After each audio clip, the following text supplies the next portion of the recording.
돈을 열심히 버는데도 왜 통장은 항상 바닥일까요? 많은 사람들이 이렇게 말합니다. 나는 절약도 하는데 이상하게 돈이 안 남아요. 하지만 대부분의 경우 문제는 수입이 아니라 지출에 있습니다. 특히 생각보다 많은 돈이 아예 쓰지 않아도 되는 곳에 아깝게 새어나가고 있습니다. 오늘은 돈 쓸 가치가 없는 지출 20가지 이 주제로 이야기해 보겠습니다. 잠깐의 만족은 주지만 내 인생을 단단하게 만들지 못하는 소비, 남는 건 거의 없는데 습관처럼 계속되는 지출, 이걸 한 번만 정리해도 여러분의 통장은 완전히 달라집니다. 지금부터 천천히 하지만 굉장히 현실적으로 이야기해 보겠습니다. 자, 먼저 왜 이런 불필요한 지출이 생길까요? 사람은 원래 이성적인 존재가 아닙니다. 우리는 이성으로 소비를 결정하는 것 같지만 사실 대부분 감정으로 결정하고 그 다음에 이성으로 합리화합니다. 이 정도는 나를 위한 보상이야. 다들 하니까 나도 해야지. 지금이 아니면 못할 것 같아서 이렇게 스스로를 설득하죠. 여기에 크게 세 가지 배경이 있습니다. 첫 번째, 남의 시선. 우리는 생각보다 타인의 시선을 많이 의식합니다. 그래서 필요가 아니라 체면 때문에 돈을 씁니다. 두 번째, 감정 소비. 우울하면 쇼핑, 스트레스 받으면 결제. 돈을 쓰는 순간 잠깐 기분이 좋아지니까 우리 뇌가 이 패턴에 중독됩니다. 세 번째, 투자라는 착각. 요즘 뭐만 하면은 다 투자죠. 자기 개발 투자, 이미지 투자, 경험 투자. 하지만 냉정하게 보면 투자가 아니라 그냥 소비인 경우가 훨씬 많습니다. 그래서 오늘은 감정도 내려놓고 체면도 내려놓고 진짜 가치 있는가? 이 기준으로만 정리해 보겠습니다. 첫 번째 영역, 겉으로 좋아 보이지만 내 삶의 본질을 바꾸지 않는 소비입니다. 첫 번째, 보여주기 위한 명품 소비. 진짜 내가 좋아서 사는 게 아니라 남에게 보여주기 위해 사는 명품은 투자가 아니라 허영입니다. 잠깐의 만족감, 그리고 긴 후회만 남깁니다. 두 번째, 필요 이상으로 과한 자동차. 정말 내 삶의 질을 크게 올리나요?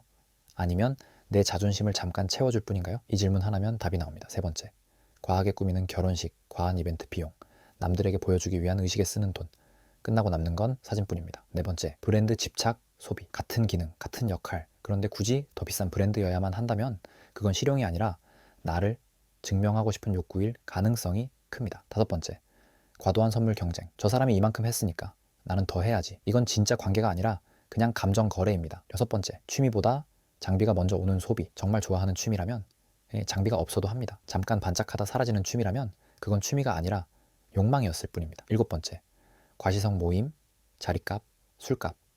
정작 그 자리에서 남는 건 거의 없습니다. 그냥 돈과 시간만 사라집니다. 여덟 번째, 다들 하니까 나도 한다형 소비. 유행이라서, 남들 다 해서. 이 이유밖에 없다면 거의 100% 필요 없는 소비입니다. 이 영역의 공통점은 단 하나입니다.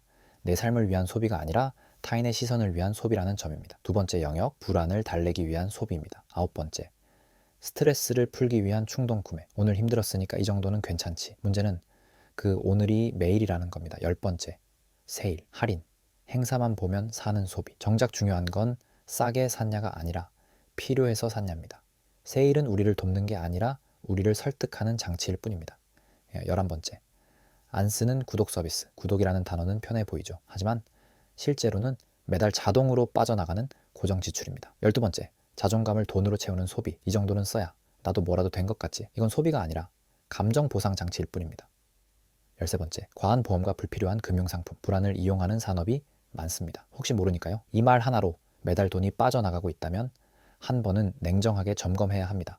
14번째, 비교해서 시작되는 소비. 쟤도 저거 샀는데 나는 왜 못 사? 비교해서 시작된 소비는 끝도 없고 만족도 없습니다. 15번째, 실행 없는 자기 개발 소비. 책은 산다, 강의도 산다, 세미나도 간다. 그런데 실행은 안 한다. 지식은 소비할 때, 자산이 아니라 행동할 때 자산이 됩니다. 16번째, 언젠가 쓸 거야. 소비. 언젠가, 나중에 기회 되면.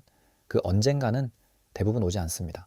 이 영역의 공통점은 문제를 해결하는 소비가 아니라 감정을 달래기 위한 소비라는 점입니다.